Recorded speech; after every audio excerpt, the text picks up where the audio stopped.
Limkheda Bariya road પર તંત્રની બેદરકારીનો કાળો કહેર. સ્પીડ બ્રેકર ન મુકાતા વધુ એક જીવ ગયો. લીમખેડાથી બારિયા તરફ જતા અત્યંત વ્યસ્ત માર્ગ પર પ્રાથમિક સ્કૂલ, નૂતન સ્કૂલ, શહેર તરફ જતી ચોકડી નજીક વર્ષોથી સ્પીડ બ્રેકર ન મુકાતા આ માર્ગ હવે ખુલ્લેઆમ મોતનો ફંદો બની ગયો છે. શાળા વિસ્તાર હોવા છતાં વાહનો બેફામ ઝડપે દોડતા રહે છે, જેના કારણે અવારનવાર ગંભીર અકસ્માતો સર્જાઈ રહ્યા છે. છતાં જવાબદાર R&B વિભાગ અને સંબંધિત તંત્રની આંખ હજુ સુધી ખુલતી નથી. તાજેતરમાં આ જ સ્થળે સર્જાયેલા ભયાનક અકસ્માતમાં 2 લોકોને ગંભીર ઈજા પહોંચી છે અને એક નિર્દોષ વ્યક્તિએ જીવ ગુમાવ્યો છે. આ દુર્ઘટનાએ સમગ્ર લીમખેડા વિસ્તારમાં શોકની લાગણી સાથે ભારે આક્રોશ ફેલાવ્યો છે. સ્થાનિક લોકોનો સીધો આક્ષેપ છે કે આ મોત અકસ્માત નહીં, પરંતુ તંત્રની ઊંઘ, બેદરકારી અને નિષ્ક્રિયતાનું જીવંત ઉદાહરણ છે. ગ્રામજનો અને સ્થાનિક આગેવાનો દ્વારા અનેક વખત R&B શાખા તેમજ સંબંધિત વિભાગને લેખિત અરજીઓ, રજૂઆતો અને મૌખિક માંગણીઓ કરી અહીં તાત્કાલિક સ્પીડ બ્રેકર મૂકવાની માંગ કરવામાં આવી હતી. છતાં વિભાગે માત્ર કાગળો સુધી વાત સીમિત રાખી કોઈ વાસ્તવિક પગલું ભર્યું નથી. પરિણામે આજે એક નિર્દોષ જીવ ગુમાવવાનો વારો આવ્યો છે. હવે લોકોમાં સવાલ ઉઠી રહ્યો છે કે શું તંત્રને હજુ વધુ મોતની રાહ છે?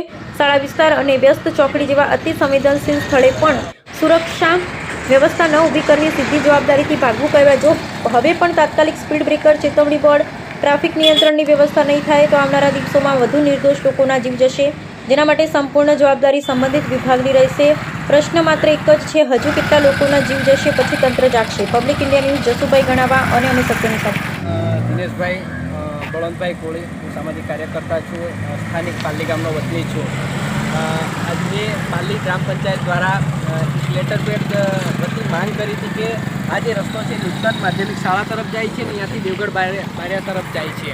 હવે આ રસ્તો તો ત્રિપાખી રસ્તો છે ને જેના ઉપર આપણે ગુજરાતી સ્કૂલના આચાર્યના લેટર પેડ દ્વારા પણ માંગણી કરેલી છે કે સ્પીડ બ્રેકર લગાડો, અને નૂતન માધ્યમિક શાળાના લેટર પેડ દ્વારા પણ માંગણી કરેલી છે અને ગ્રામ પંચાયત દ્વારા પણ માંગણી કરેલી છે. છતાં પણ હજુ સુધી R&B સ્ટેટે અમે ચોમાસામાં જ્યારે માંગણી કરી તો ત્યારે એવું કીધું કે થોડો ગરમીનો સમય આવે તો કરી દઈએ છીએ, લીજ ગરમ ચાલુ થાય તો કરી દઈએ છીએ. હજુ સુધી એને ધ્યાન ઉપર લેવામાં આવ્યું છે. R&B સ્ટેટની નિષ્કાળજીના કારણે આપ જોઈ શકો છો કે આ એક્સિડન્ટ થયોની અંદર 2 વ્યક્તિને ગંભીર ઈજા થઈ છે અને 1 વ્યક્તિનું કરુણ મોત પણ નીપજ્યું છે.